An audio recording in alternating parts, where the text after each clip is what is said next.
Good evening, ladies and gentlemen. As we are about to begin our first CPALMSI session for the academic year, we ask for continued cooperation this evening and wish you an enjoyable session. Please ensure that you are signed in with your full name, first and last name for record purposes. You can right-click on your name where there will be an option to make any necessary changes.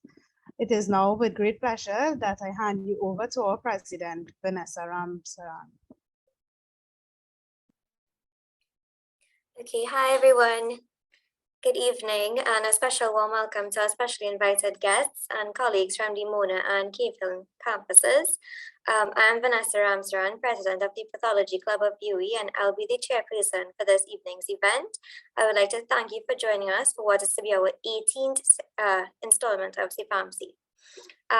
At this time, ladies and gentlemen, I am privileged to be introducing the speaker this evening, Dr. Alfredo Walker. We'll be having an interactive case-based session today on forensic pathology. But before we begin, I would like to give a brief background about Dr. Walker's contributions that he has made to pathology, research, and developments in the field of forensic pathology. So Dr. Walker is a registered forensic pathologist, category A of the Ontario Forensic Pathology Service, who is based within its Eastern Ontario Regional Forensic Pathology Unit at the Ottawa Hospital General Campus, Ottawa, Canada. He holds an academic appointment of Assistant Professor in the Department of Pathology and Laboratory Medicine, shortened to PALM, of the Faculty of Medicine, University of Ottawa, and is both Vice Chair of the Department of PALM and its Director of Education. He is the inaugural Program Director of the department's PGY6 residency in Forensic Pathology training, which has started on July 1st this year, 2022. Dr. Walker is a medical graduate of the School of Medicine, Faculty of Medical Sciences, right here in the University of the West Indies, St. Augustine Campus, Republic of Trinidad and Tobago. He completed both residency in anatomical pathology and fellowship in forensic pathology in the United Kingdom. Prior to his current position, Dr. Walker was a consultant forensic pathologist in the Department of Forensic Pathology and Legal Medicine of the United Kingdom's government-owned Forensic Science Service. He was on the Home Secretary's Register of Forensic Pathologists in England and Wales for 4.5 years between 2006 and 2011, and in the distinction of being the only person of Afro-Caribbean descent to achieve that status since the establishment of the register.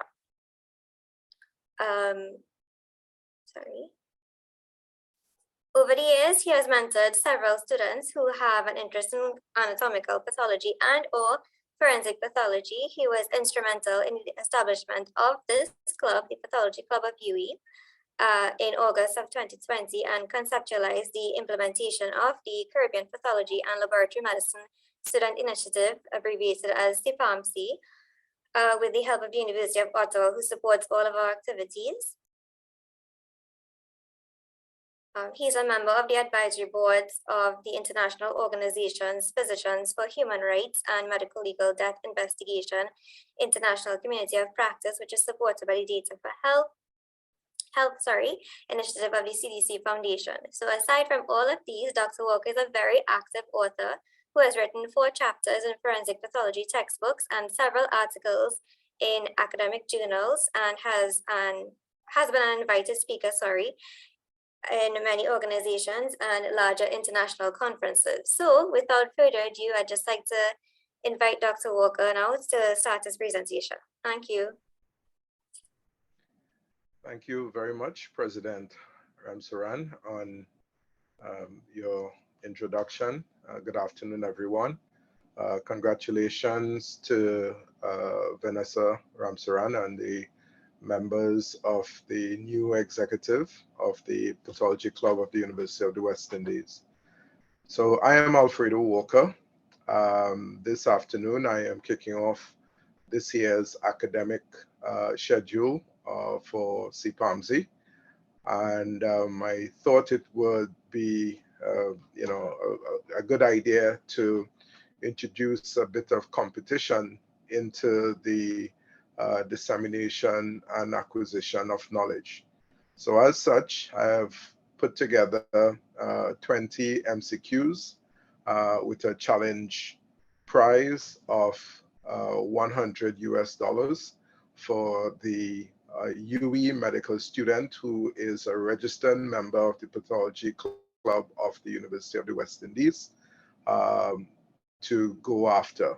Although everyone is invited to complete the quiz, it will only be registered Pathology Club members of the University of the West Indies who will be eligible to compete for the prize. The delay in getting this started on time at 6 p.m. was due to the fact that we were teasing out issues with the Zoom poll option to facilitate completion of the quiz. I think it has been resolved. However, if it hasn't and it doesn't work, we apologize in advance. The issue we were having was that when test runs were done, we can see the entries, but we weren't able to identify particular individuals as having made the submission. Of course, the implications of that are obvious. If we can't identify individual respondents, we can't determine who actually got the highest. So with that, fingers crossed, toes crossed, and a bit of prayer, let's press on. So my session is simply called a case-based interactive session on forensic pathology.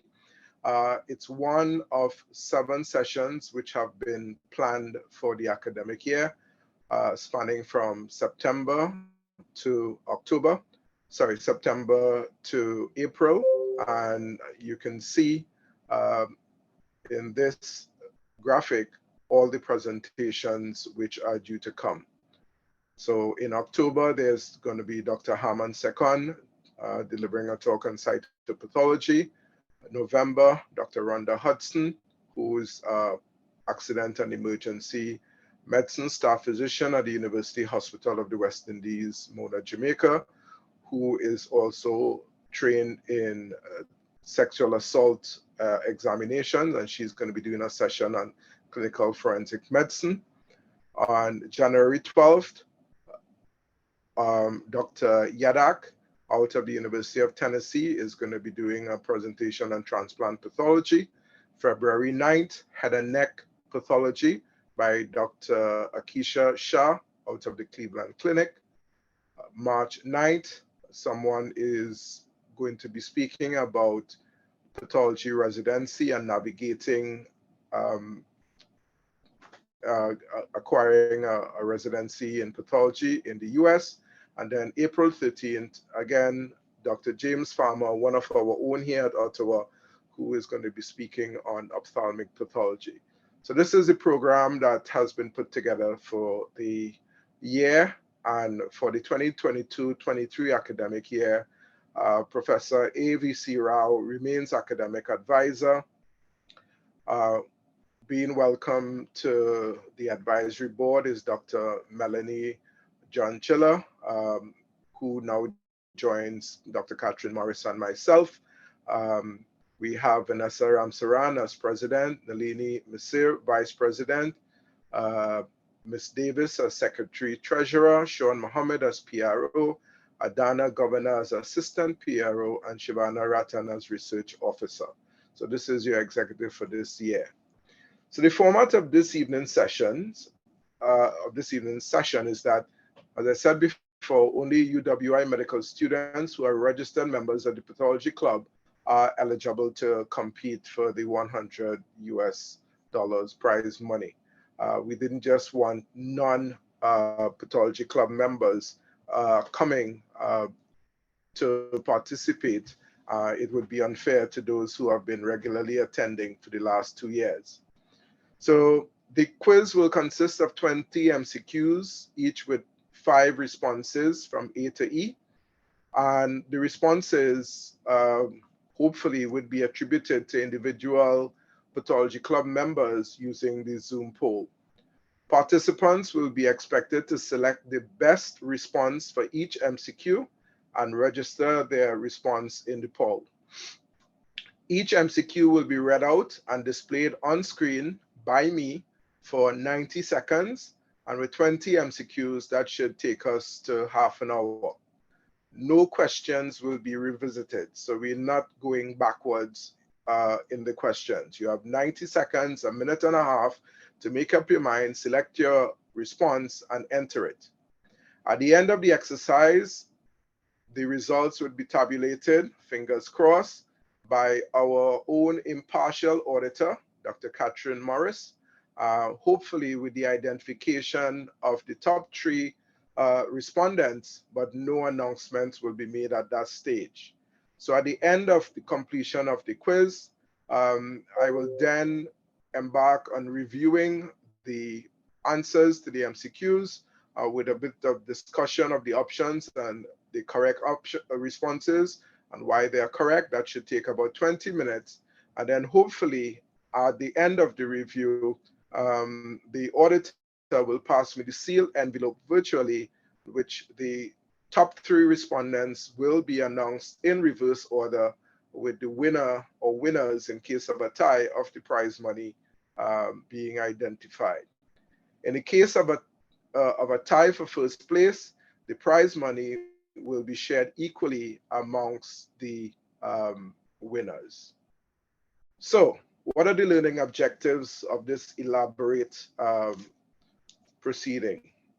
So at the end of the presentation, participants will be able to demonstrate their degree of knowledge on some of the more commonly encountered findings in medical legal death investigation through provision of responses to a series of questions.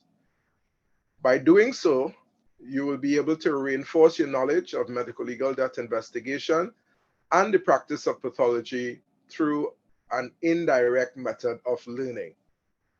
And the winner of the, and overall, you will be able to, someone will be able to win US $100 prize money for attaining the highest number of responses. So we get straight into it. 90 seconds. Let me set my timer.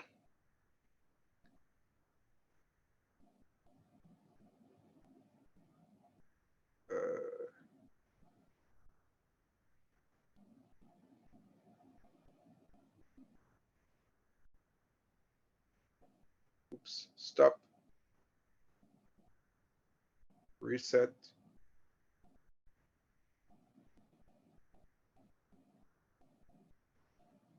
So here we go. An epidural or extradural hematoma is a collection of blood in A, the space between the arachnoid mater and the cortical surface of the brain, B, the space between the dura mater and the arachnoid mater, C, the space between the internal surface of the skull and the outer surface of the dura mater, D, the brain parenchyma, no matter the location, and E, the space between the scalp and the outer surface of the skull. So that's 30 seconds gone. You have an additional 60 seconds to decide on the correct answer and input it.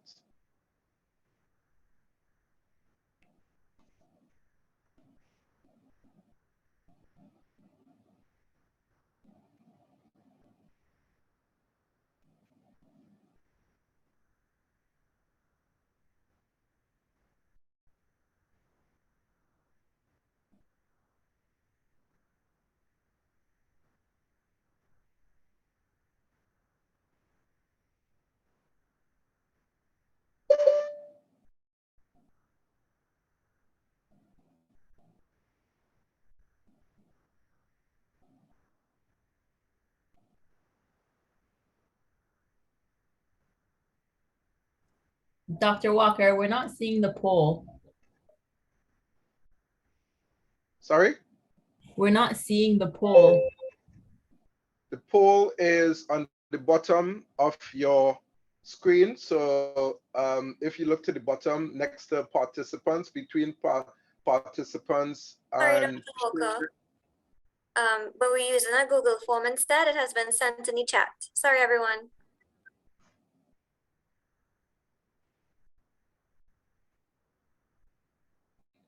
okay, so we'll just leave that up for an additional 10 seconds before we go to the next one.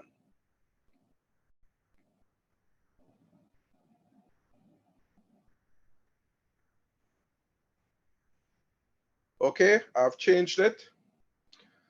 Which of the following statements is true about the development of both epidural and subdural hematomas in their pure state? A, both are associated with a lucid interval. B, both are due to venous bleeding. C, both are due to arterial bleeding. D, both can cause instantaneous death. E, both can cause immediate unconsciousness. 30 seconds have gone. You have an additional minute.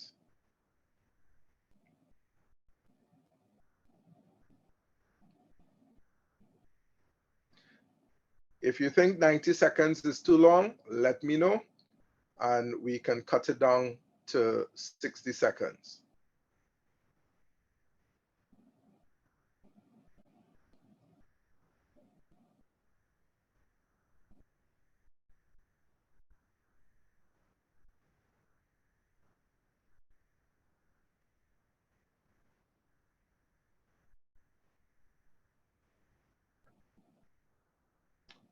Twenty more seconds.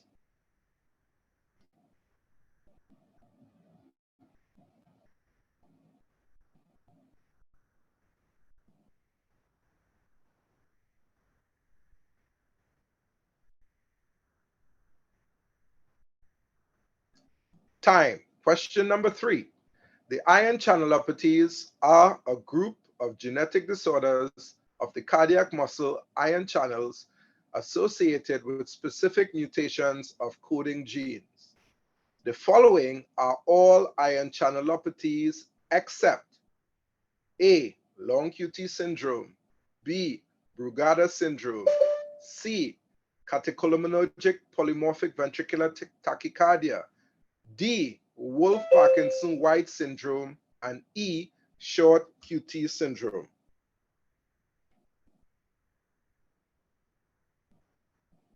I'll give you an additional minute.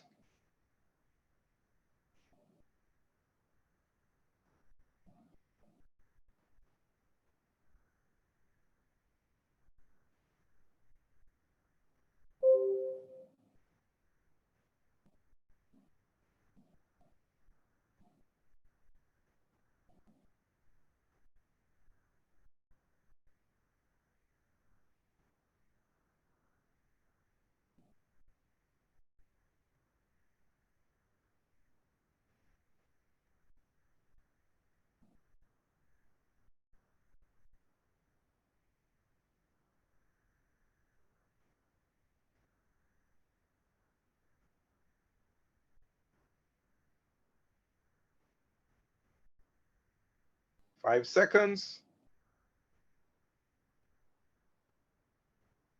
Question number 4. What pathology is depicted in the image? A, an acute left subdural hematoma. B, an acute right subdural hematoma. C, an acute left epidural hematoma. D, an acute right epidural hematoma. Or E, left subarachnoid hemorrhage. 25 seconds have gone.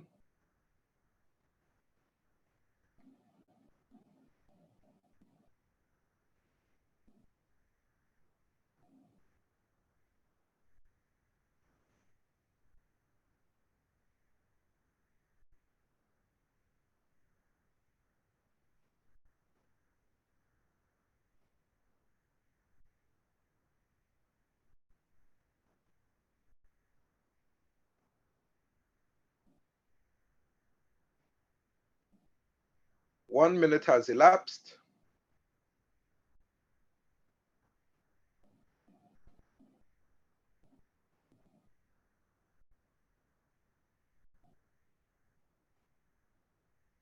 15 seconds to go.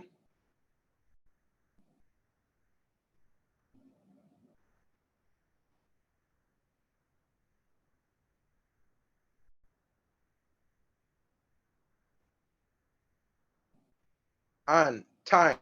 Question number 5. An obese 55-year-old man with a history of ischemic heart disease, diabetes mellitus, and uncontrolled hypertension collapsed and died from an acute myocardial infarction during a robbery at his place of business after a gun was pointed in his face without the infliction of any physical injury. What manner of death must be ascribed in this scenario? A, suicide. B, natural. C, homicide. D, accident. E, undetermined. 35 seconds have gone.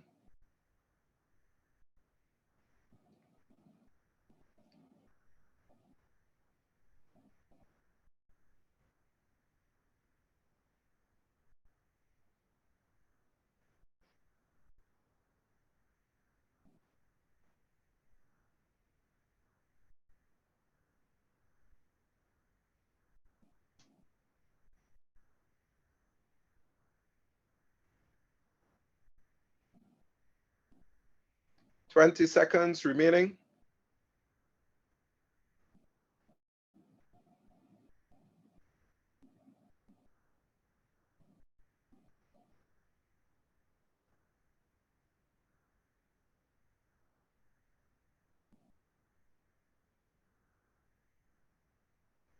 Time.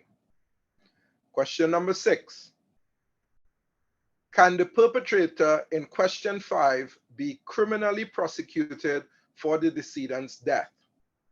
A, no, because the decedent had significant underlying conditions that predispose him to sudden cardiac death at any time. B, no, because natural disease is his underlying cause of death. C, no, because the decedent was not physically injured in the incident.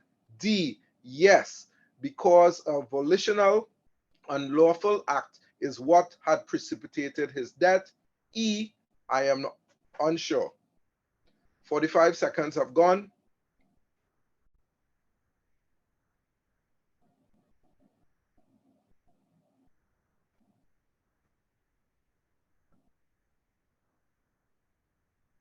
Can't expect to win 100 US with the same level of effort as taking a stroll in the park.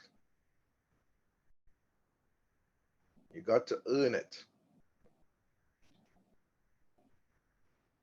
15 seconds remaining.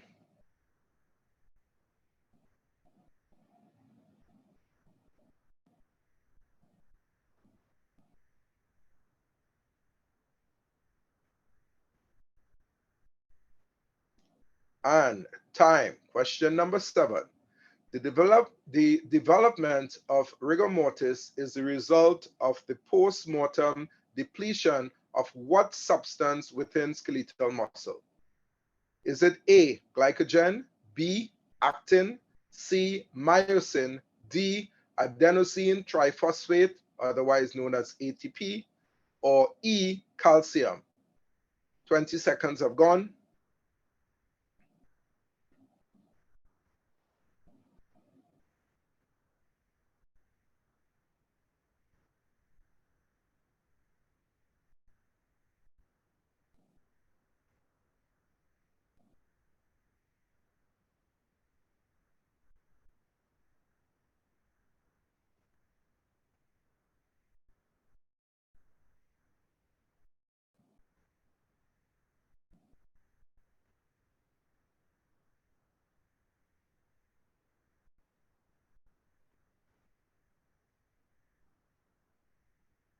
Thirty seconds remaining.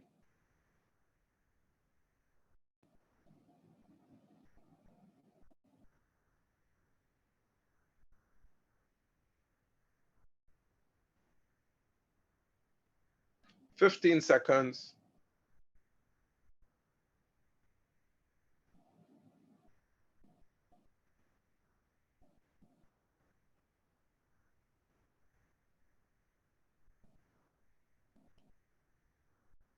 Time. Question number 8. The complications of cirrhosis of the liver include all of the following except A. Caput medusae, B. Esophageal varices, C. Hemorrhoids, D. Duodenitis, E. Portal hypertension. 20 seconds have gone.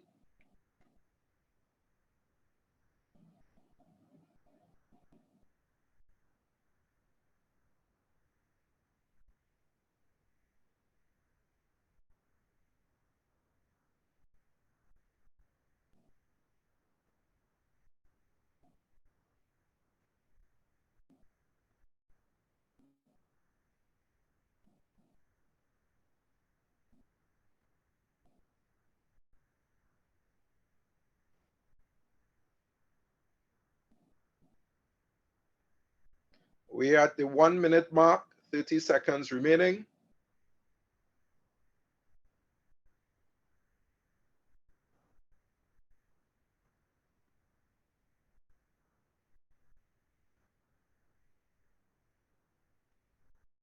Fifteen seconds remaining.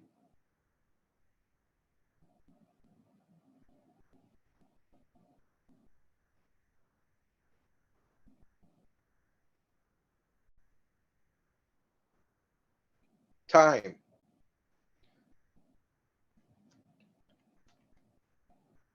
Question number 9. Passage of melena per rectum is an expected sequelae of all of the following pathologies except benign gastric ulcers, A, B, benign duodenal ulcers, C, diverticular disease, D, erosive gastritis, E, erosive esophagitis. 30 seconds have gone.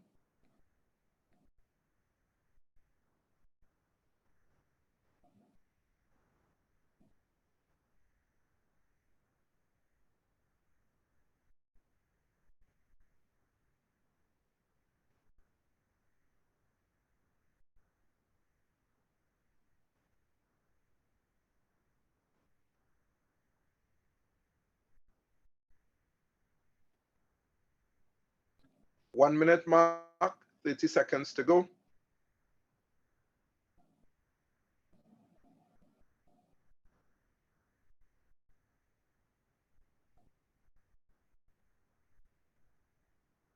Fifteen seconds to go.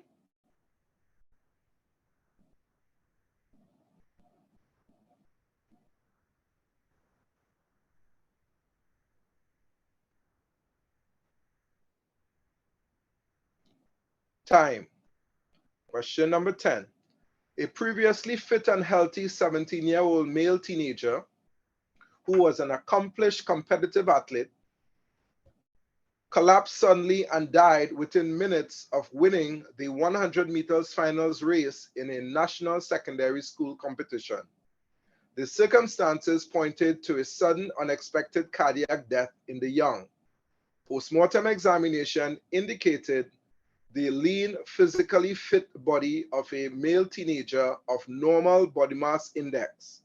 Routine toxicological analysis was negative for stimulant and other illicit drugs of abuse. Of the following differential diagnoses to be considered below, which is the most unlikely explanation for his sudden unexpected cardiac death in the known circumstances? Apologies for the typo. A, hypertrophic obstructive cardiomyopathy, HCM or HOCM. B, arrhythmogenic, formerly called arrhythmogenic right ventricular cardiomyopathy, so AC or ARVC. C, catecholaminergic polymorphic ventricular tachycardia, CPVT. D, an anomalous origin of the left coronary artery, and E, atherosclerotic coronary artery disease. That actually took up an entire minute and a half. I will give you 10 seconds to read it on your own and select your answer.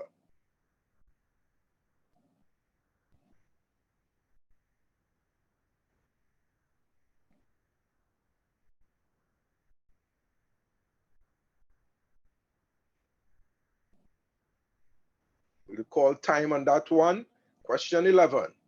The image is an entrance gunshot wound that was directly inflicted on the left side of the head by a 9mm caliber handgun without passage of the bullet through any intervening target. What range of fire explains the features of this entrance wound? A, indeterminate range. B, contact. C, distant range. D, intermediate range.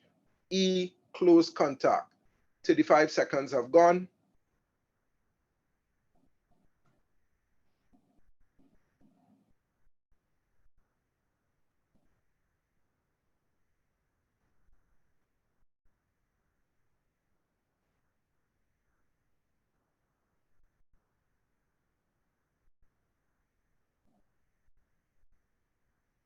We are at the 1 minute mark, 30 seconds remaining.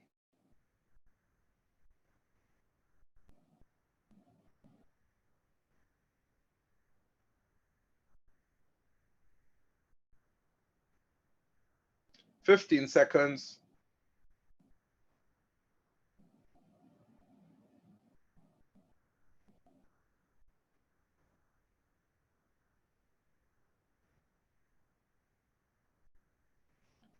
Time. Question number 12. Sagittal sections of the lung of an 85-year-old man who died after a 3-day history of productive cough and fever. What pathology of the lung is apparent? A, bilateral bronchopneumonia. B, lobar pneumonia left upper lobe. C, lobar pneumonia right upper lobe. D, lobar pneumonia left lower lobe. E, lobar pneumonia right lower lobe. These are the sagittal sections. The right lung is on the left of your screen. The left lung is on the right of your screen. This is the apical region. This is the basal region. So this is upper, this is lower for both of them. 55 seconds have gone.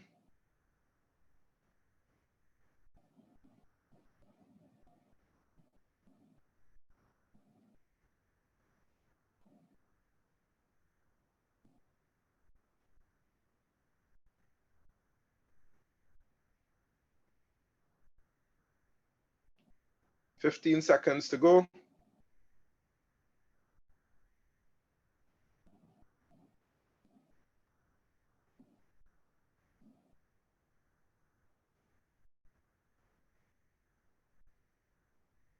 Time. Question number 13. The images compares the sizes of the heart and brain in a 33-year-old man of normal body habitus and body mass index, whose body was discovered on his bedroom floor in circumstances that indicated an agonal collapse. His heart, 695 grams, was significantly enlarged and much heavier than expected, with concentric hypertrophy of its left ventricular wall. The described features of the heart can be potentially explained by each of the following except A, systemic hypertension, B, severe aortic stenosis, C, chronic cocaine abuse, D, chronic methamphetamine abuse, or E, chronic heroin abuse. You have a photo of the heart as well as a photo of the brain. 1 minute has gone.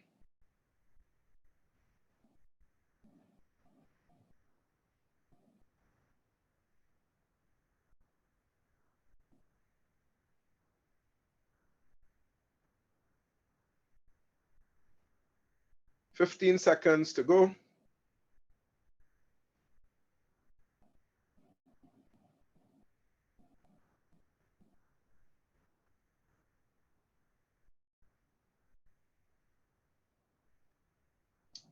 And we call time on that one. Question number 14. This is an incidental key histological finding in the lung of a 28-year-old female who died by suicidal hanging. What diagnosis is the key histological finding typically associated with? And there you have a nice yellow ring highlighting the key histological feature in this photomicrograph, which is this structure. So what is this key finding typically associated with? Which condition? Is it A, sarcoidosis, B, bronchial asthma, C, Mycobacterium tuberculosis, D, idiopathic pulmonary fibrosis, or E, chronic obstructive pulmonary disease? 55 seconds have gone.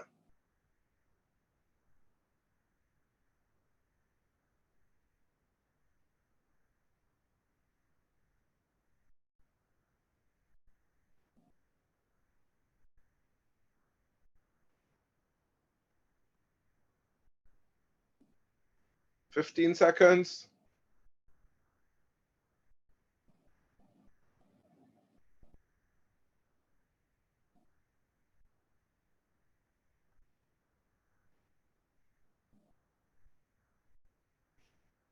Time.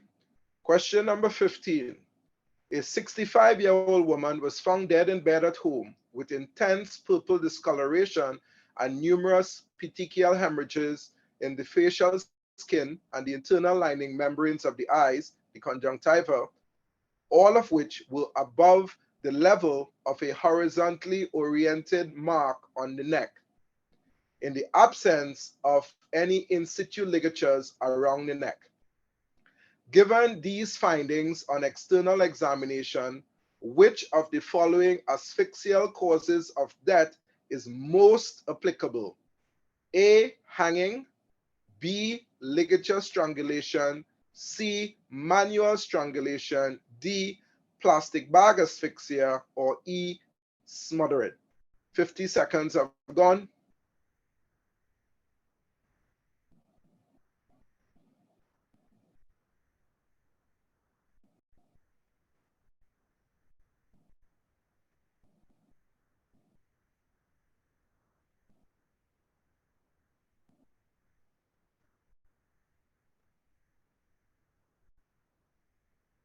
Fifteen seconds to go.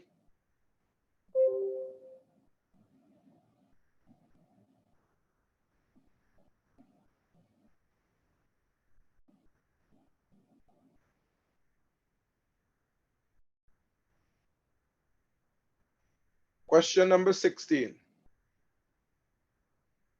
A 35-year-old man was found dead on the bathroom floor of a hotel room, which he had checked into the day before his death by himself.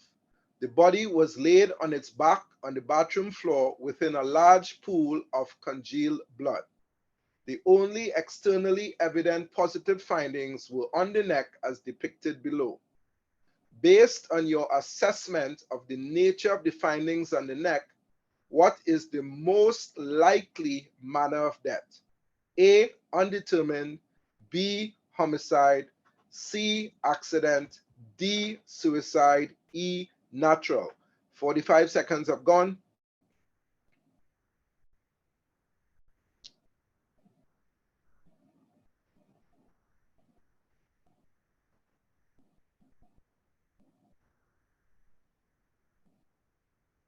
One minute has gone, 30 seconds to go.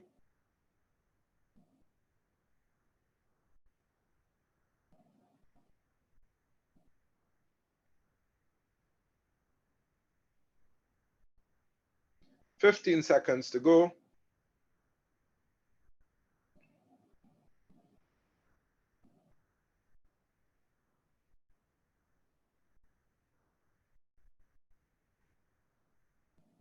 That question is a wrap. Question number 17.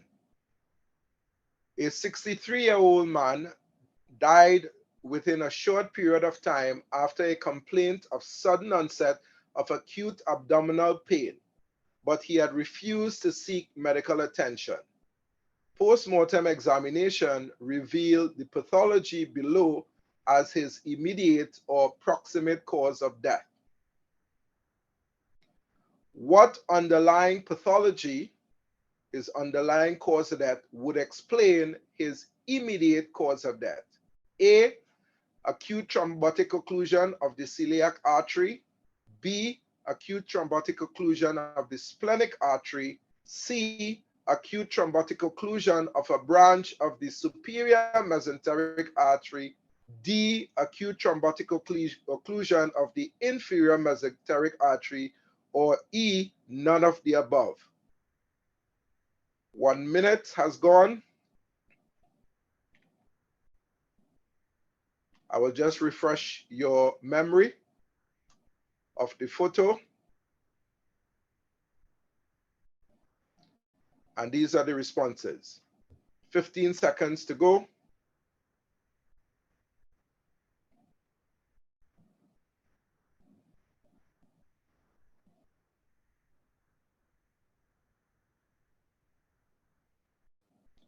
Time. Question number 18. A 35-year-old man of unknown medical history whose body was discovered exhibited a copious plume of white frothy fluid, otherwise known in forensic circles as a foam cone, on the face that emanated from the nostrils and mouth as shown. The potential causes for the presence of a foam cone at postmortem examination include all of the following except A, seizures, B, opioid toxicity, C, drowning, D, congestive cardiac failure, and E, bronchopneumonia. 45 seconds have gone, 45 seconds remain.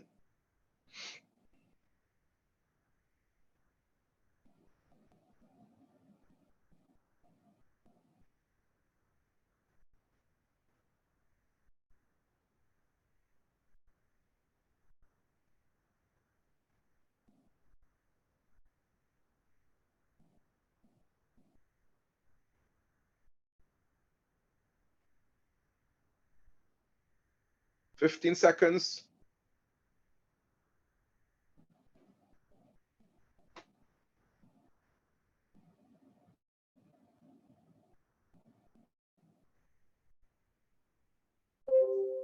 Time. Question number 19. This is from a 25-year-old male whose body was discovered laid on its back on a mattress on the living room floor with 1, a single 2.3 centimeter diameter circular wound of the left parietal scalp, and 2, bleeding from the left ear canal as the only significant externally evident findings. A plain postmortem radiograph of the head, skull X-ray, is depicted below. In the context of the circumstances of this death, what is the best interpretation on the line of the radiographic findings? A, multiple gunshot wounds of the head from a handgun. B, disseminated metastatic disease. C, a contact shotgun wound of the head, shotgun wound of the head. D, a distant shotgun wound of the head. Or E, multiple cerebral abscesses. 1 minute and 15 seconds have now elapsed. 15 seconds to go.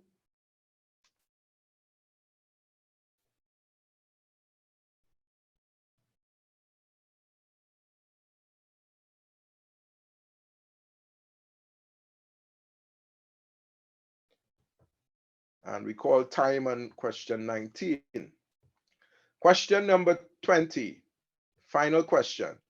The body of a 53-year-old man was found in a pool of blood on the kitchen floor with a medium-sized kitchen knife nearby. Shortly after, a 911 call had been placed by neighbors due to a heated argument with his wife, who was also at home at the time of his death. Post-mortem examination revealed multiple penetrating sharp force injuries of the front of the body as depicted below. There was also a small discoid red abrasion on the tip of the chin, which is here. Based on the pattern of the penetrating sharp force injuries on the body, which manner of death is most likely? A, undetermined, B, suicide, C, homicide, D, accident, or E, natural. We now at 1 minute and 10 seconds. 20 seconds to go. I will give you an additional 5 seconds.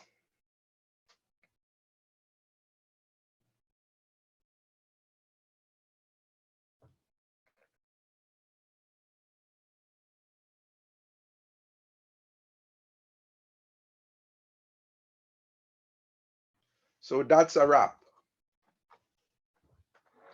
Are we all still in the land of the living?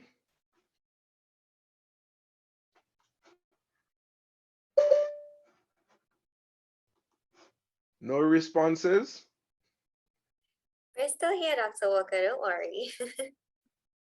Okay, so can I get some feedback? How were my questions? I went from easy peasy to more difficult. So the first 10 were relatively straightforward, and then 11 to 20 was a bit more challenging. Can I get some feedback from you guys? Were they just right, too easy, too hard?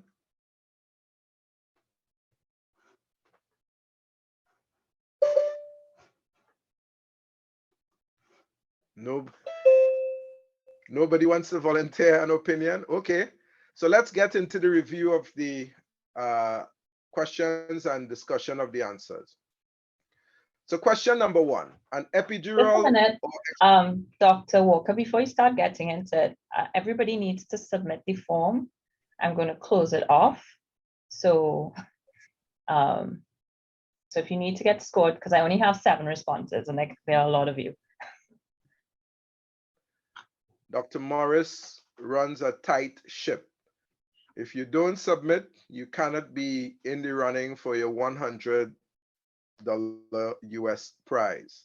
So kindly submit your responses, please.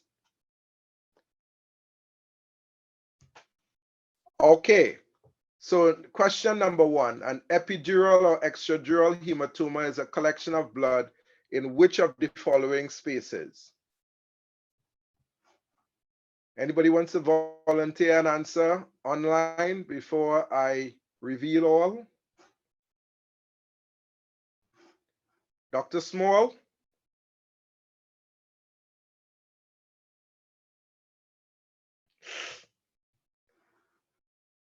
Correct answer is C. The space between the arachnoid mater and the cortical surface of the brain is known as the subarachnoid space. The space between the dura and the arachnoid mater is the subdural space. The space between the inside of the skull and the outer aspect of the dura, that's the epidural or extradural space. D is obviously wrong. Blood within the parenchyma is not called an epidural hematoma, and the space between the scalp, the inner aspect of the scalp, and the outer surface of the skull, that's the subgaleal space where you get subgaleal hematomas. So the correct answer for question 1 is C. Question number 2.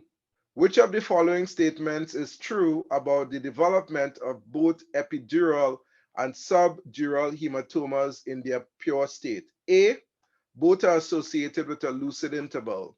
B, both are due to venous bleeding. C, both are due to arterial bleeding. D, both can cause instantaneous death. And E, both can cause immediate unconsciousness. Can someone help me with the correct answer, please? Which response is the correct response?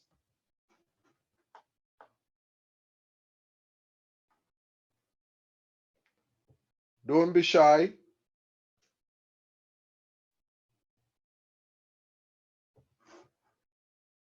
I see my fellow is online, so I'll pick on him. Dr. McPherson.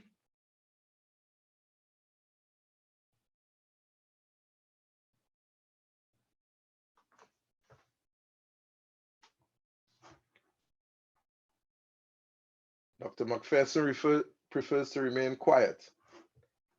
Correct answer, A. Both are associated with a lucid interval. A lucid interval is that time between the sustenance of an injury and it becoming symptomatic. Blood can continue to collect both within the epidural space and subdural space for variable periods of time before a hematoma develops that can exert mass effect, compressive effect on the surface of the brain to cause the symptoms associated with space occupying meningeal hemorrhage, such as loss of consciousness, going into a comatose state, vomiting, appearing sleepy, etc. The ion channelopathies are a group of genetic disorders of the cardiac muscle ion channels associated with specific mutations of the coding genes. The following are all ion channelopathies except, which is the odd man out?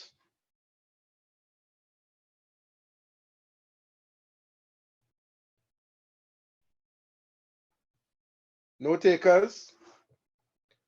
Long QT syndrome is a disorder of the cardiac muscle ion channel, as is Brugada syndrome, as is catecholaminergic polymorphic ventricular tachycardia, as is short QT syndrome. Wolff-Parkinson-White syndrome is an entity in which you have an abnormal conducting bundle that affords for re-entry of signals into the left ventricular myocardium. It has nothing to do with the cardiac mutations of the cardiac ion channel genes. So the odd man out here, the exception is Wolff-Parkinson-White syndrome. Each of these ion channelopathies are associated with specific known mutations. So the correct answer for C is Wolff-Parkinson-White syndrome. For 3 is Wolff-Parkinson-White syndrome, which was D. Question number 4, what pathology is depicted?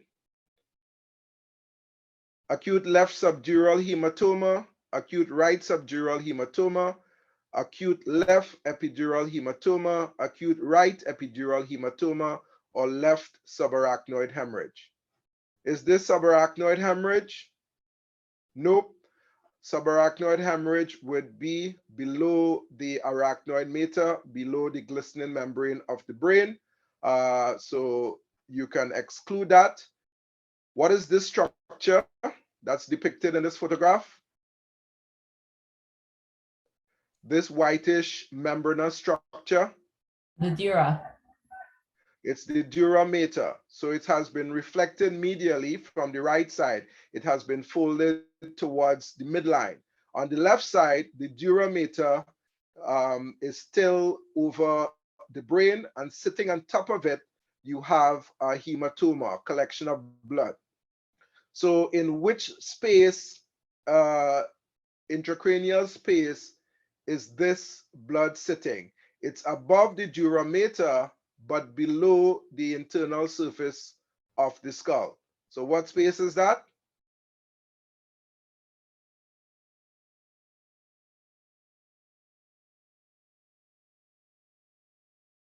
Come on, people. Above the surface of the dura, above the outer aspect of the dura, but deep to the inner surface of the skull. That defines the epidural or extradural space. This is an acute left epidural hematoma. Correct response, C. The key to figuring out the correct answer for this question is identifying the dura mater in the picture and seeing where the hematoma sits in relation to the dura mater. Question 5, obese 55-year-old man with a history of ischemic heart disease, diabetes, and uncontrolled hypertension, who collapsed and died from an acute MI during a robbery at his place of business after a gun was pointed in his face without the infliction of any direct physical injury. What manner of death must be ascribed in this scenario? So this guy is a walking time bomb. He is obese, he is middle-aged, has ischemic heart disease, diabetes mellitus, and uncontrolled hypertension. He collapses and dies from an acute myocardial infarction, which is precipitated by the stress of having a gun placed in his face.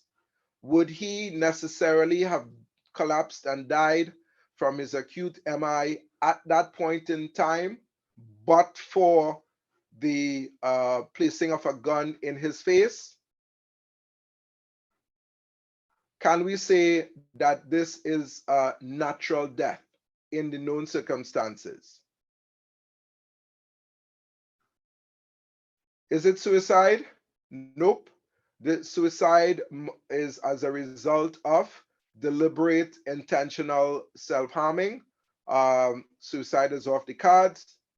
Is it natural? It's natural disease which killed him, but is it a natural death in the circumstances in terms of manner? Is it a homicide? What does homicide mean? Homicide refers to death at the hands of another. He died as a result of the actions of another person, which induced a physiological stress response and precipitated the pathophysiological sequence of events that caused them to develop an acute MI. Is it an accident or is it undetermined? What's the correct manner of death in this circumstance?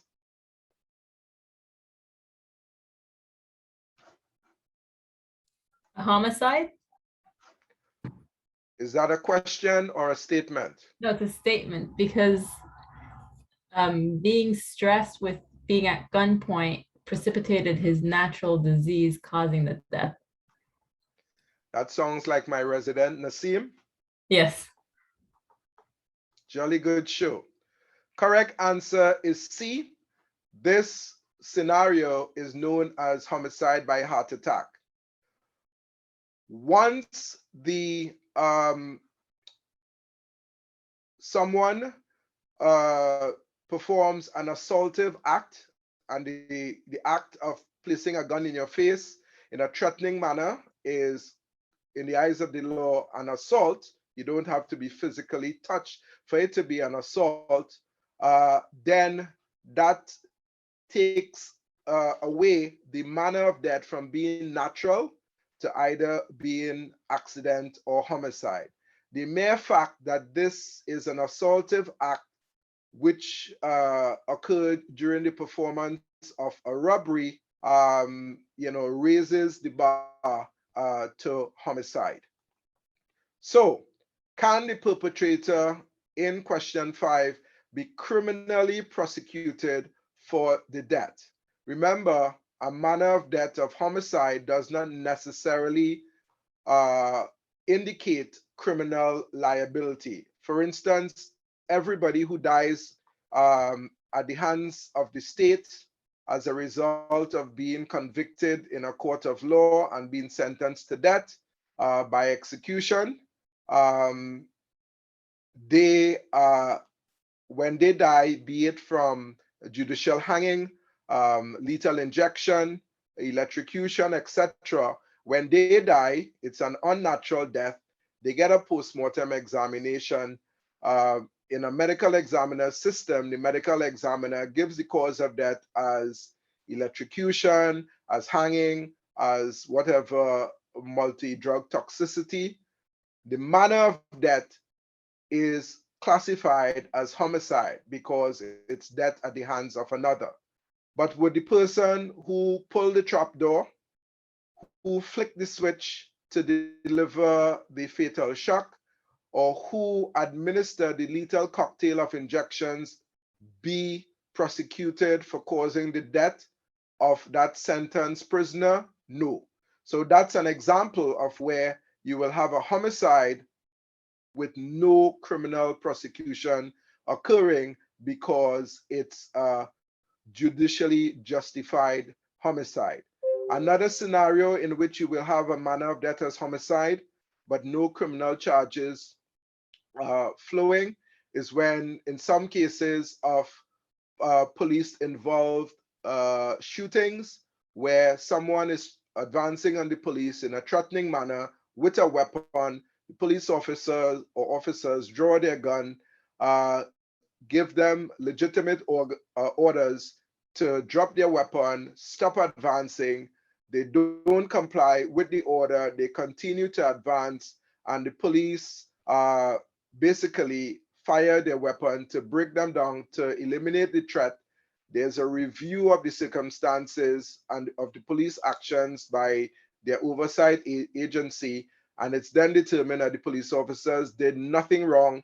They did everything according to protocol. Cause of death, gunshot wound of the head, gunshot wound of the chest. Manner of death, homicide, because it's death at the hands of another.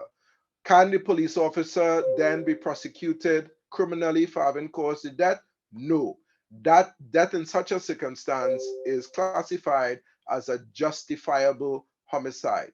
So those are two scenarios in which a manner of death classification of homicide would not result in any criminal prosecution for homicide. So, can the perpetrator in question 5 be criminally prosecuted for the decedent's death? A, no, because the decedent has significant underlying conditions that predisposed him to sudden cardiac death at any time. This is wrong. There is something called the thin skull rule in forensic pathology, which refers to you take your victim as they come. Whether someone has underlying heart disease that predisposes them to sudden cardiac death at any point in time, and you then come on top of that and trigger a stress response which tips them over the edge, you are criminally liable for their death. It doesn't matter whether they're healthy or they're a walking time bomb in terms of natural disease. Once the precipitating act is unlawful and can be criminally linked to the cause of death and manner of death, then prosecution can occur. So this response of no is incorrect. No, because natural disease is its underlying cause of death. Manner has nothing to do with cause. You can have the same cause of death in many different scenarios with many different manners. For instance, you're playing football, someone tackles you, and you get an inadvertent forceful kick on your calf muscle. You go home limping in pain. You stay in bed for the next 2-3 days. Your calf swells. You don't ambulate. You develop a DVT and you die. The next time you decide to move, cause of death, pulmonary thromboembolism due to deep venous thrombosis of the lower limb, due to blunt force injury, blunt force trauma of the leg. Manner, accident. If, however, that same injury was sustained as a result of you being in an altercation with someone who was wielding a baseball bat, openly threatened you, I am going to kill you in front of independent witnesses, blunt force trauma to the calf, you go home, you don't ambulate, you develop a DVT and you die. Cause of death, same, pulmonary thromboembolism due to deep venous thrombosis of the leg due to blunt force injury. Manner of death, however, would be homicide because the triggering event for the development of the DVT was an unlawful, injurious act where you were injured in an assaultive manner by someone wielding a baseball bat. C is also wrong, because you do not have to be physically injured for that pathophysiological chain to be established to link the circumstances of a death with the cause. So just that act of pointing a gun into the victim's face in a threatening manner would have evoked that sympathetic response, fight or flight response, pouring out of catecholamines from his adrenal glands, which sets up that cascade for development of an acute thrombotic occlusion on top of his coronary artery disease, is enough. You don't have to be physically injured. And this is where homicide by heart attack comes in. C, yes, he can be criminally prosecuted because of the volitional unlawful act of sticking that gun in his face as the precipitant to his death. So correct answer is D. E is obviously wrong. I'm not sure. 7. The development of rigor mortis is the result of the postmortem depletion of what substance within skeletal muscle? Is it A, glycogen, B, actin, C, myosin, D, adenosine triphosphate, or C, calcium? Correct answer is?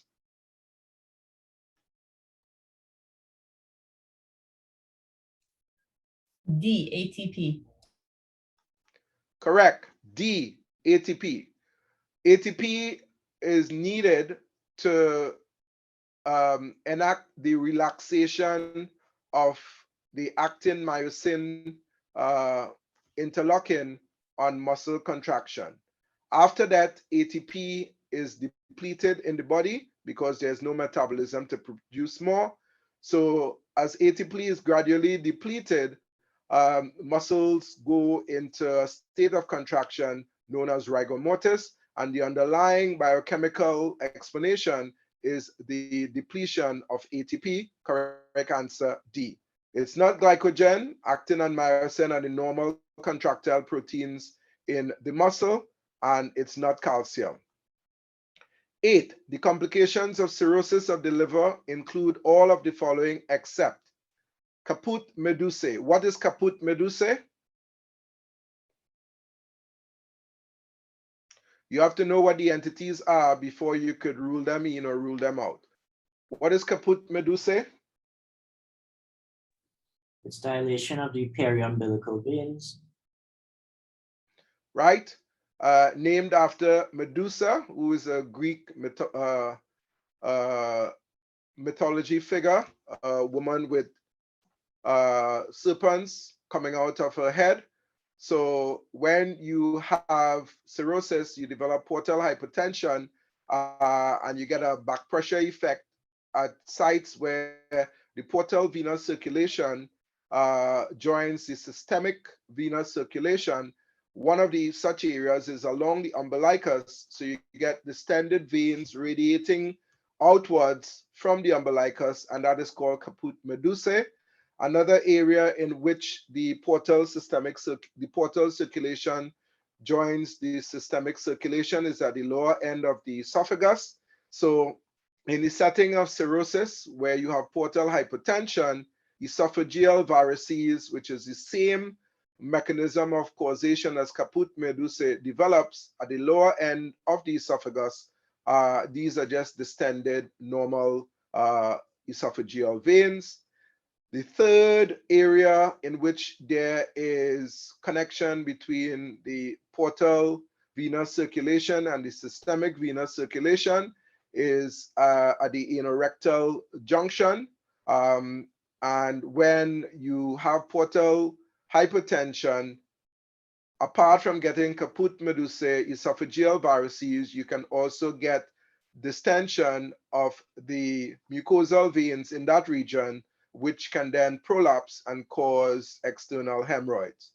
So caput medusae, esophageal varices, or hemorrhoids are all complications of portal hypertension, which occur in the setting of cirrhosis of the liver.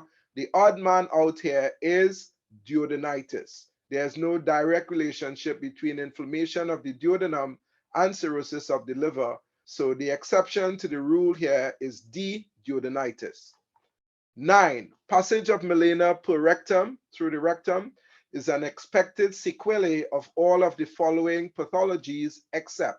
What is melena?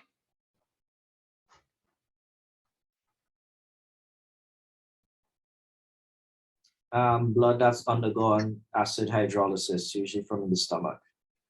What is its typical appearance? Black and tarry. Melena tends to be associated with hemorrhage along what segment of the gastrointestinal tract? Upper or lower? Upper, any structure proximal to the ligament of Treitz. Correct, Dr. Small. So, can you get melena from bleeding from benign gastric ulcers? Yes. From bleeding from benign duodenal ulcers? Yes. From erosive gastritis? Yes. From erosive esophagitis? Yes. What is the odd man out? Diverticular disease. Diverticular disease occurs in the distal large bowel, sigmoid colon, etc. Diverticulosis can progress to diverticulitis, where you have inflammation of the individual diverticulae, and one of the telltale presentations is the passage of bright red blood, PR, per rectum. You don't get melena with distal large bowel bleeds because you have passed that segment of your GI tract where the acid hydrolysis and other digestion of the blood will occur. So the only exception to the rule here is diverticular disease, which is not associated with passage of melena, but is typically associated with bright red rectal bleeding. Correct answer, C, diverticular disease. Question number 10. Previously fit and healthy 17-year-old male teenager who was an accomplished competitive athlete collapsed suddenly and died within minutes after winning the 100 meters final race in a national secondary school competition. The circumstances of his death pointed to a sudden unexpected cardiac death in the young. Post-mortem examination indicated the lean, physically fit body of a male teenager of normal body mass index, somewhat like mine's. Routine toxicological analysis was negative for stimulant and other illicit drugs of abuse. Of the following differential diagnoses to be considered below as potential causes of his death in the known circumstances, which of these is the most unlikely explanation in the known circumstances?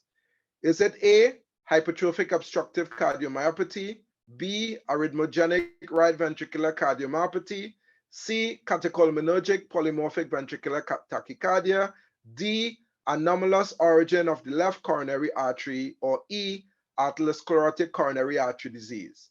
What this question is in effect asking is which of these conditions is not typical of causing a sudden cardiac death in the young? And the correct answer is Nasim? E, atherosclerotic coronary artery disease. Correct.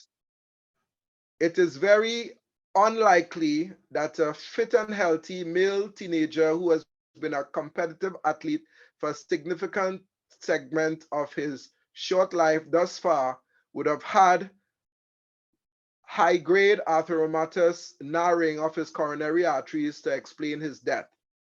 Hypertrophic cardiomyopathy, yes, well known in athletes with its first presentation being sudden cardiac death, with pathologists being the first to make the diagnosis. ARVC, same applies.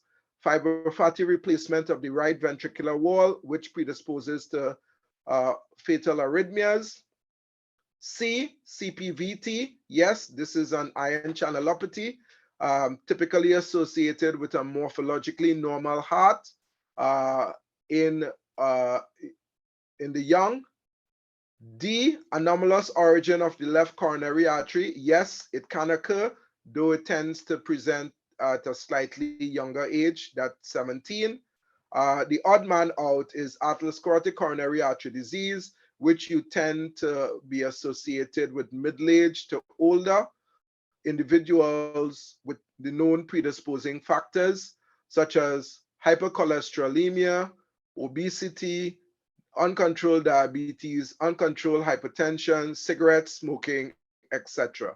This previously healthy 17-year-old competitive athlete does not tick those risk factor boxes. 11, the images of an entrance gunshot wound that was directly inflicted on the left side of the head by a 9mm caliber handgun without passage of the bullet through any intervening target. What range of fire explains the features of the entrance wound? Dr. McPherson, I'm going to call on you. You're the most qualified to answer this question.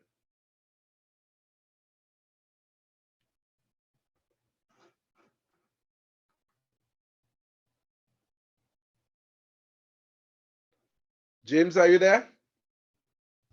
Yeah, hi, sorry, Dr. Walker, I'm sorry, listening in from home.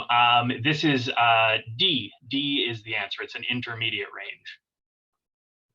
Can you please justify your answer for the benefit of those who are less knowledgeable on ballistics, on wound ballistics? Sure. So we can see stippling is the multiple small red marks that surround the circular entrance wound. So that is a classic feature of intermediate range. We can't say, I guess there's no soot deposition to suggest that it was contact. And once we start to get to indeterminate or distant range, the stippling will not be present. And again, the close contact wound might have some, well, I guess wouldn't have necessarily stippling, but again, would have soot deposition that we're not seeing. Thank you. So this is the classic features of intermediate range. You have the main gunshot wound caused by the projectile, the bullet entering the air, and the burning gunpowder particles are impacting the skin forcefully as secondary projectiles, giving rise to these very small abrasion-like lesions. This is the classic appearance of an intermediate range gunshot wound. Contact, you would see soot staining. You may have a muzzle imprint, etc. Intermediate, stippling, and as you get further away, as the distance between the victim and the muzzle of the weapon increases, all of these secondary features disappear, and all you get is the entrance wound with abrasion color. So contact is out, close contact is out, indeterminate range is out because we have features that allows us to make a determination on range, and based on the definition, this is intermediate range because of the stippling. 12, sagittal sections of the lungs of an 85-year-old man is shown who died after 3 days of productive cough and fever. You have sagittal sections of the right lung, the left lung. What pathology of the lung is apparent? Dr. Small? Lobar pneumonia in the left upper lobe. Correct. So correct answer B. So this is the left upper lobe. When you are assessing for consolidation on the lungs, you look for what areas stand out as being different to the others. For lobar consolidation, you either have red hepatization or gray hepatization. Gray hepatization is a more advanced stage where the fibrinopurulent exudate in the alveolar spaces starts to organize, and you get a pale grayish appearance, which is what is depicted in this segment, the upper lobe of the left lung and a bit of the lower upper aspect of the lower lobe. This area stands out in stark contrast to the left lower lobe, the right upper lobe, the right lower lobe, and the right middle lobe. So this is lobar consolidation, which is indicative of lobar pneumonia, and it's in the left upper lobe. 13. The image compares the sizes of the heart and brain in a 33-year-old man of normal body habitus and body mass index, whose body was discovered on his bedroom floor in circumstances that indicated an agonal collapse. His heart, 695 grams, was significantly enlarged and much heavier than expected, with concentric hypertrophy of his left ventricular wall. The described features of the heart can be potentially explained by each of the following except. So this is an adult man. This is his brain. This is his heart. His brain is almost the size, his heart is almost the size of the brain. And it's enlarged and heavier than expected because of concentric left ventricular hypertrophy. So what is this question in effect answering? It's asking you to determine which of these 5 options is not associated with concentric hypertrophy of the left ventricular wall.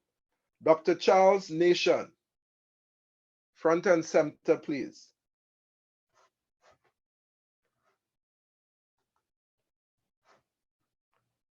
Are you there, Chantal? I don't think she's here. She was on earlier, I think. All right, so who shall I pick on then?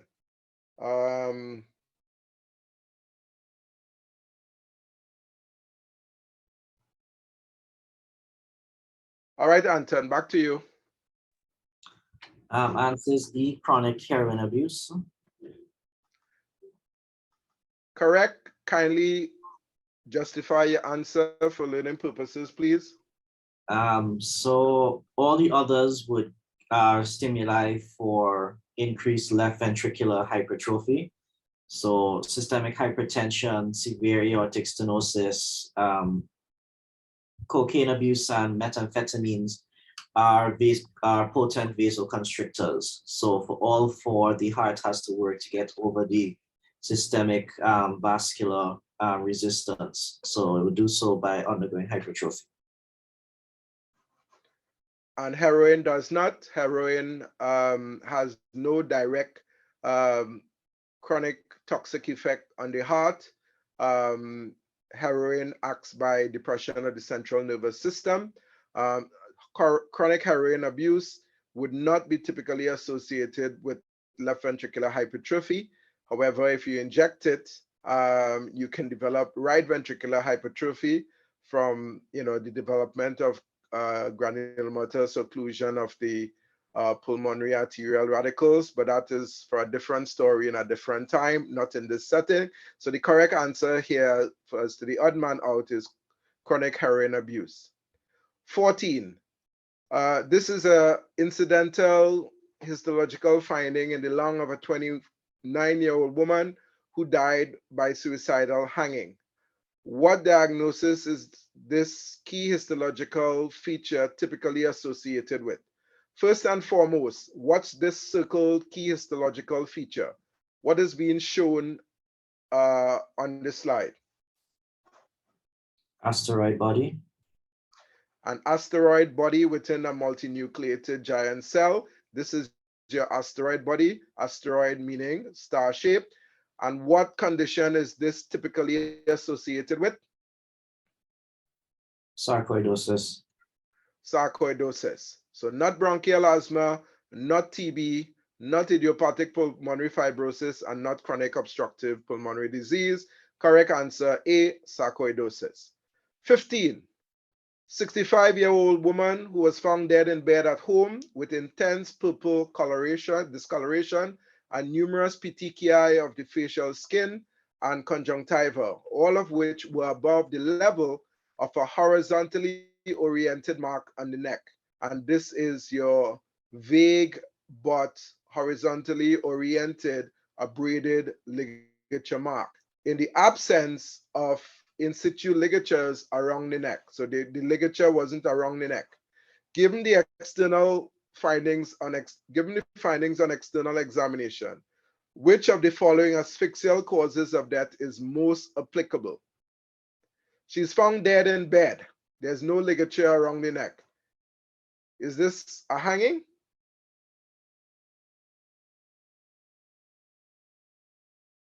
Just on the face of it, it doesn't make sense.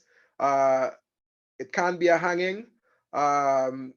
You can have a horizontal ligature mark in low-level suspension hangings, such as door handles, bed frames, bed posts, etc. But suicidal hangings, the ligature would be in situ and attached to the point of suspension. So the circumstances is not pointing towards suicidal hanging, but most importantly, detracting away from that, this extreme congestion and cyanosis with multiple petechiae of the facial skin above the ligature mark is atypical for full vertical suspension hangings. It's more commonly associated with ligature strangulation, where it's called a tide mark. Above the mark, there's severe congestion and petechiae, and below the mark is pale. Manual strangulation, nope. You have a defined horizontal ligature mark. There are no other features of manual strangulation. There are no discoid bruises, discoid abrasions, patterned abrasions from fingernails, etc. Plastic bag asphyxia, hell no. Plastic bag asphyxia is typically associated with no pathological features of asphyxia. You get a pale face. The only how we can call something plastic bag asphyxia from a cause of death perspective is if we know that there was a bag found over the head, and that it's properly documented by the crime scene examiners or documented by medical personnel. If it has been removed by a family member who wants to hide the, prevent the shame of a suicide in the family, we will never know that it was plastic bag asphyxia from examination of the body, because there are no classic asphyxial signs of plastic bag asphyxia. It's a cause of death determination which can only be made through knowledge of the circumstances that a bag was there, and if it was removed to facilitate resuscitation, that's documented by the medical personnel, or we have photos of the bag in situ by the crime scene examiners who attend the scene. Smothering, nope, this is not smothering. Smothering, you would get injuries around the nose and mouth, bruising, abrasion, lacerations of the inside of the lips from forceful application of the internal aspect of the lips against the dentition, together with petechiae in the eyes, etc. You wouldn't get this ligature mark on the neck and extensive congestion above it. So correct answer, B, ligature strangulation. And this was actually a case of a man who used his jockstrap, strangled his wife, and then thought it was a good idea to go to Northern General Hospital in Sheffield, go up to about 10, 12 stories, and then jump down the stairwell. So I had a murder-suicide to do on the same day. 16, 35-year-old man whose body was found on the bathroom floor of a hotel room in which he had checked into the day before his death. He had checked in by himself. The body was laid on its back on the bathroom floor within a large pool of congealed blood. The only externally evident positive findings were on the neck as depicted below. Based on your assessment of the nature of the findings of the neck, what is the most likely manner of death? So first and foremost, you have to be able to describe the findings on the neck. Who wants to have a crack?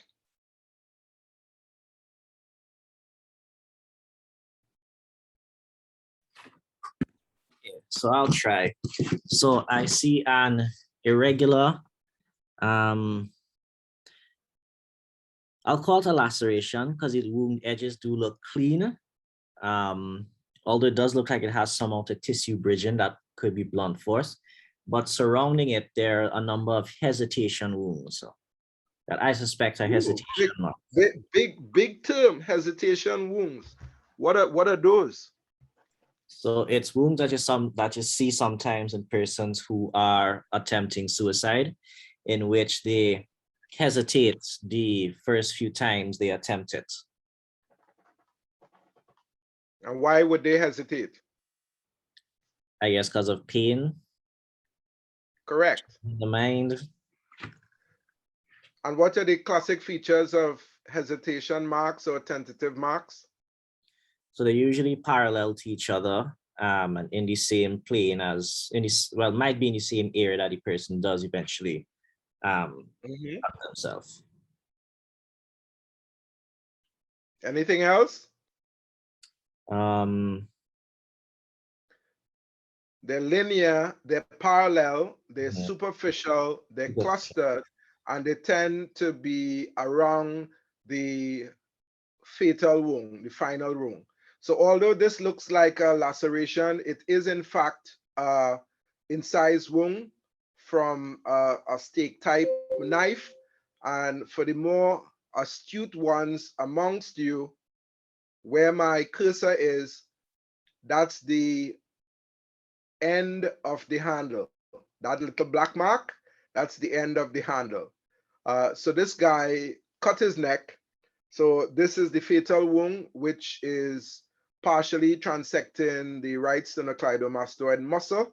And clustered around it, you have these hesitation marks or tentative marks. And then he thought it was a good idea to ram the entire length of this steak knife into his chest. The apex of the knife just about breached the apical pleura on the right chest cavity. It didn't cause any significant intrathoracic injury. It didn't puncture the apex of the right lung. So Dr. Small, putting all these features together, is this a natural manner of death? No, he died from blood loss as a result of injury, so it cannot be natural manner. Is it an accident? Well, no. The pathological features are telling us something different. We're seeing these tentative marks, hesitation marks, are pathological features that this person was intentionally trying to self-harm. So suicide is on the cards. There's nothing to suggest the involvement of anyone else in his death. So it's not a homicide. He had checked into the room by itself. Nobody entered the room after he had entered, and there was background medical and psychiatric history pointing towards intentional self-harming. So the correct manner of death in this case is D, which is suicide. 17. 63-year-old male who died within a short period of time after complaining of a sudden onset of acute abdominal pain, but had refused to seek medical attention. Post-mortem examination revealed the pathology depicted below as his immediate/proximal cause of death. What pathology is being depicted here? This is infarcted small bowel. This is large bowel, which is distended with air. This is viable small bowel. And then this is purple, discolored, dead small bowel. When laid out, this is we starting proximally here in the small bowel, and you're moving distally, and you go from nice, viable color of the serosa and you get into this segment of purple discoloration. And when you open it up, there will be bloodstained mucus pouring out, and the wall isn't viable. This is the ileocecal junction where the large bowel starts, and you can see the large bowel isn't affected. So who remembers their GI anatomy?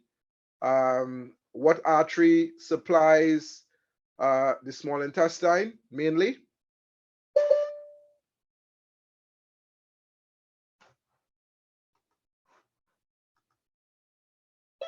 No takers? So you have to figure out the blood supply in order to figure out which one was occluded. So is this in the supply territory of the celiac artery? Yes or no? No. Is it in the supply territory of the splenic artery? Yes or no? No, this is superior mesenteric artery. Thank you, Naseem. So this is superior mesenteric artery. The inferior mesenteric artery supplies most of the large bowel. So acute thrombotic occlusion of a branch of the superior mesenteric artery is what explains this appearance. So correct answer, C. 18, 35-year-old man of unknown medical history whose body was discovered with a copious plume of white frothy fluid, otherwise known as a foam cone, on the face that emanated from the nostrils and the mouth. The potential causes for the presence of a foam cone at postmortem include all of the following except. What's the exception to the rule?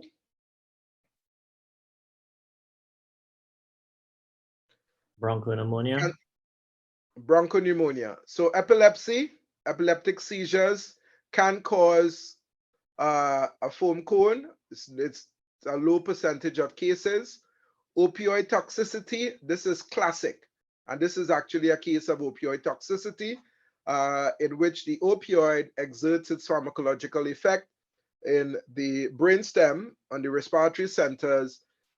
The respiratory center and the brainstem, it shuts it down. You lose vasomotor control of the vessels in the lungs. You get reflex dilatation of the pulmonary arteries and its branches, pulmonary arterioles in the lung, increased hydrostatic pressure with the consequential leakage of fluid from these distended pulmonary arteries branches into the alveolar spaces, which mixes up with the air that's there and surfactant to produce this copious plume of froth known as a foam cone. The edema that you get from opioid toxicity is of neural origin, neurogenic origin. It's not of cardiac origin, so it's known as neurogenic edema. The opioids do not have any direct toxic effect on the heart. So it's not invoking acute left ventricular failure, which could also cause pulmonary edema. Drowning, yes, this is typical appearance in a freshly recovered drowned body. Congestive cardiac failure, yes, you can get this copious plume of froth as a manifestation of both left and right-sided heart failure. The odd man out is bronchopneumonia. This would not be seen in bronchopneumonia. So correct answer is E, bronchopneumonia. 19. This is an interesting case, still unsolved. It's the very first scene I ever went to as a forensic pathology fellow in the UK. So the body of a 25-year-old man was discovered laid on his back on a mattress on the living room floor with a single 2.3 centimeter diameter circular wound of the left parietal scalp, as well as bleeding from the left air canal as the only significant external findings. Plain postmortem radiograph of the head is depicted below. So this is the skull X-ray. In italics, in the context of the circumstances of this death, what is the best interpretation of this radiographic finding? Could this be multiple gunshot wounds of the head from a handgun with a single 2.3 centimeter diameter circular wound? Nope, unlikely. Could this be disseminated metastatic disease? Well, no. Plain X-rays do not pick up mets like that. You need CT or MRI. What you're seeing here is radio opaque spherical opacities. Something is radio dense. It's blocking the X-ray images from hitting the screen. That's why it looks white. So, in the same breath as disseminated metastatic disease, a plain skull X-ray wouldn't show you cerebral abscesses. This is too radio opaque for that. And again, you need CT and MRI. So what you're dealing with as plausible options is either a contact shotgun wound of the head or a distant shotgun wound of the head. A distant shotgun wound of the head basically blows away everything. You have destructive loss of significant portion of the head or the entire head, such that the person is no longer visually recognizable. You tend not to see the, where the mass of projectiles, mass of pellets entered. So the fact that you have a single 2.3 centimeter diameter circular wound, which in this case is the entrance wound, together with this appearance, we call this a snowstorm appearance. This is typical of a contact shotgun wound to the head, which is what he had. 2.3 centimeters is too large for a handgun. Handgun ammunition is not large, right? 9 millimeter would be 0.9 centimeters or 9 millimeters, 0.22 smaller. This is huge. And this diameter is reminiscent of the diameter of the barrel. So the correct answer in this circumstance is a contact shotgun wound of the head. And this is called the snowstorm appearance. These are the multiple pellets, some of which are deformed, which are still within the head. On reflection of the scalp to open the head, it was only the scalp that was keeping the skull together. There were multiple comminuted fractures of the skull, such that when you reflect the scalp, the fragments of skull just fell apart and the brain just fell apart. So the only thing, and you can see the multiple fractures here, the only thing that kept this intact as an identifiable head was the scalp. 20, punto final. 53-year-old male whose body was found in a pool of blood on the kitchen floor with a medium-sized kitchen knife nearby. Shortly after, neighbors had placed a 911 call as a result of them overhearing a heated argument between the decedent and his wife. The wife was in the home at the time of his death and on the arrival of police. Post-mortem examination revealed multiple penetrating sharp force injuries of the front of the body as below. So we have multiple stab wounds centered on the precordium, the left chest, as well as this is a stab wound in the suprasternal notch. And then this is just a discoid abrasion on the tip of the chin from collapsing forward. So who thinks this is a homicide? Show by raise of hand in the chat. You think his wife stabbed him? Yes. Who said yes?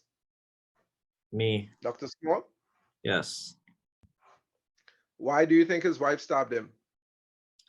I find it difficult for you to self-inflict those stab wounds, so I'd rule out suicide.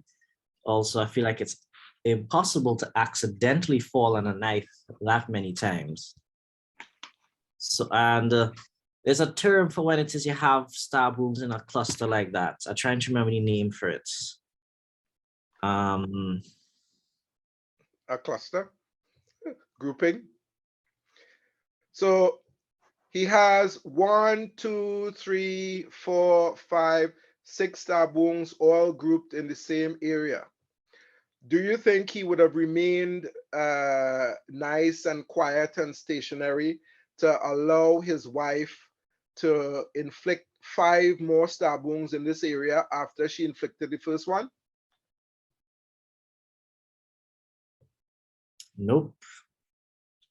So would you like to revisit your opinion, Dr. Small?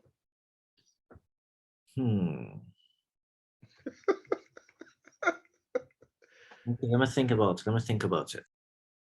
Dr. McPherson to the rescue, please. Hi, Dr. Walker. So I think, yeah, if we're ruling out homicide on those features, then suicide, and this is a common site of election for suicidal stabbings, the left precordium just above the heart. What can you say about the orientation of the stab wounds in this clustered area, James?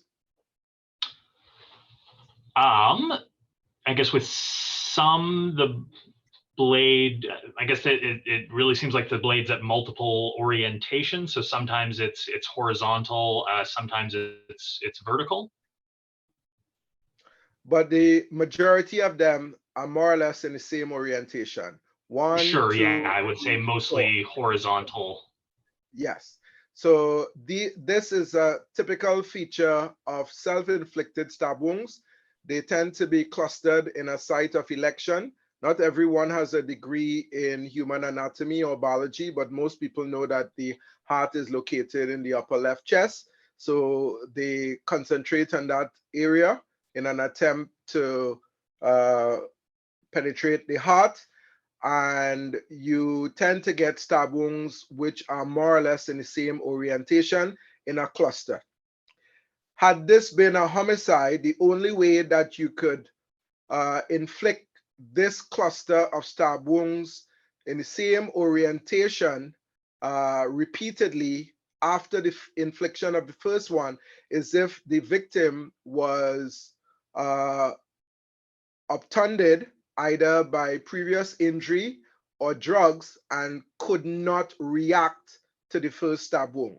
So when you see this clustering on a site of election, so the precordium, sometimes the abdomen, sometimes the neck, it's very, very atypical for homicidal stab wounds to be concentrated in one particular area unless the victim is unable to move and defend his or herself after the first one of that cluster was inflicted. So it's not natural because he died from injury.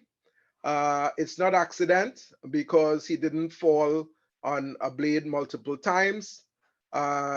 It's not homicide based on the pattern, and there was other information as well. Of course, I can't give you everything because I want you to assess the pathological features to come up with your opinion as opposed to relying on the other contextual information. This is the classic pattern of self-inflicted stab wounds, which tend to be seen in suicide. The other feature of self-inflicted stab wounds is that there is, of this cluster, only one would have probably penetrated deeply through the chest wall into the chest cavity. Most self-inflicted stab wounds tend to be very superficial. So although they look very worrying on the skin surface, when you do your layer dissection, some may have only reached the subcutaneous tissue or the superficial aspect of the anterior chest wall at their deepest. Only one may have gone in, and then there's this one that goes into the neck. So I put this in just to show you that it's self-inflicted stab wounds. This is the typical appearance. They tend to be clustered on a site of election, either the front of the upper left chest, the abdomen. They tend to be more or less in the same orientation, the majority of them, And when you start to do your dissection, you'll realize that some are very superficial in nature. They may not have actually penetrated into the body cavity. And on that note, the correct answer is B, suicide. This is an important determination to make because with the wrong call, if you advise the police wrongly, this wife could be arrested and prosecuted wrongfully for causing a death which she was not criminally liable for. So that brings to the end of the review. Auditing firm of Morris and Morris. Where are we with the audit? Have we identified the top 3 performers? Is there a virtual envelope that you can now pass to me? Hi, Dr. Walker. Dr. Morris has to leave, but I'll send you the results now. Oh, so it worked. Submit. You can send it through WhatsApp.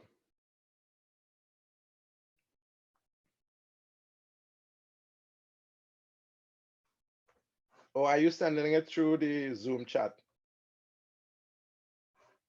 It'll be easier for me to send you through the Zoom chat. Okay.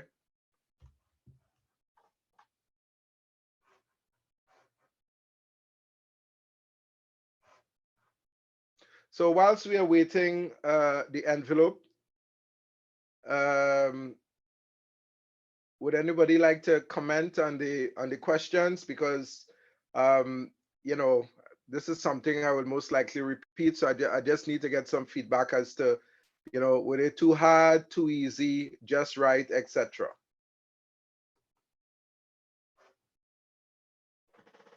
Anybody who got the asteroid body question correct should get a bonus mark. Of course, there's no self-serving interest there, Dr. Small. So, ladies and gentlemen, we have identified winners. I take it, Vanessa, that these numbers 1, 2, and 3 refer to first, second, and third. I want to make sure I get it right. Yes, that is correct. Drum roll. So in third place, unfortunately, I don't have the actual score, is Dexter Blackman. Vanessa, are you able to say how many correct responses Dexter Blackman got? Or Yes, do you he not got have? 10 out of 20. How much? 10 out of 20. Congratulations, Dexter Blackman. Could you come on camera? Where are you hailing from? Which campus? Sorry, I can't put on my camera right now, but I'm from the St. Augustine Campus. Congrats to St. Augustine, my alma mater. Well done, well done. In second place, we have Enya Kayam. I hope I pronounce it correctly. An honorable mention must be made of my AP resident, Nasim Hagandash. Both of them scored 11 out of 20. Enya, could you come on camera, please, so we can see who you are and state which campus you're from?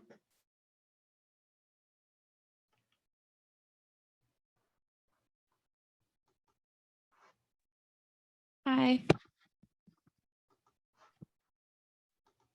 Hello? There you are. Hello. Congratulations to second place. Where are you based? St. James School of Medicine in Anguilla. Oh, St. James. Yeah. Yes, yes, yes. Well done, well done. Thank you. And in first place, scoring 12 out of 20, is Mr. Anthony Collins. Round of applause. Front and center, Anthony.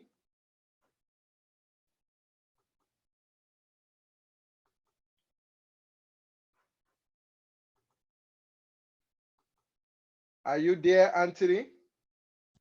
Oh, yes, I'm here. Congratulations, you have just won yourself $100 US. Where are you based? Yui Mona. Ah. Congratulations to you, Mona, for winning the first ever quiz. So I have your email address. I will contact you to make to basically plan how to transfer the money to you. But well done. So as the first place winner, are you prepared to give me some feedback as to the standard of my questions? Yes, I really enjoyed the questions. They made me put a lot of thought into, you know, not just what is there, but looking deeper as to, you know, what it appears to be versus what it actually is. What year are you? 4th year. And what's your career goal? To be a forensic pathologist. Oh, well done, well done, well done. So congratulations again. I hope everyone benefited tremendously from this event. It took a bit of effort on my part to plan it, but I'm sure at the end of the day, the learning that you gain was worthwhile. So, you know, offering the cash prize was just an incentive to make it, you know, a bit more interesting. And we will repeat this sometime in the future. I challenge my co-advisory council member, Dr. Morris, to either equal or better the first place prize money. I must apologize to the second and third place winners. For this first installment, I thought it best just to give one prize for first place, but for the future, we may consider offering something for second and third. So that's it from my end. Thank you. It's now 8:15. We've been here for what, 2 hours now.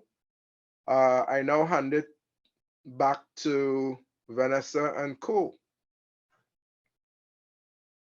Great. Thank you so much, Dr. Walker, for that very interesting presentation. We're just going to finish up by sharing some live feedback that we got. We shared a Menti link, and this is what most of the persons had to say. Oh, some persons said it was difficult, but some said it was interesting, excellent, educational, enjoyable, academically entertaining, exceptional, informative. So we have a wide range of responses there for many different layers. So now I'd just like to give the vote of thanks. So I hope everyone had a wonderful and learning experience. I know I learned quite a lot. At this time, the feedback form link has been sent, and we'd like to just take a minute to fill it out, because it's not only for documentation and to allow us to improve the further sessions, but also to note your attendance, right? So first, I'd like to thank Dr. Walker, our featured speaker, who, despite his extremely busy schedule, put together this wonderful and very detailed presentation for us here this evening. We love that it was interactive. Thank you for the prize, and congratulations to Anthony. I'd also like to thank Dr. Walker on another aspect of being our advisory board member, along with Dr. Morris, who had to leave the session a little early. We appreciate your endless support, and thank you very much for playing a role in supporting us throughout our entire journey thus far. Your effort is very valuable, and your consideration and investment to nurture and properly establish our future pathologists is very admirable. It is not only an act of success, but one of greatness, showing us the paths that you have walked. Last but not least, I'd like to thank you all for joining us here tonight across all the campuses, as well as the University of Ottawa and Eastern Ontario Laboratory Regional Association, and especially to our specially invited guests. So a huge thank you to everyone. Our next CPALMSI session, CPALMSI 19, will be featuring Dr. Harmam Sekon, who will deliver a 45-minute talk on cytopathology. So ladies and gentlemen, this marks the end of our session. Thank you very, very much for joining us for our 18th installment of CPALMSI, and we hope to see you all at our future events. Good evening all.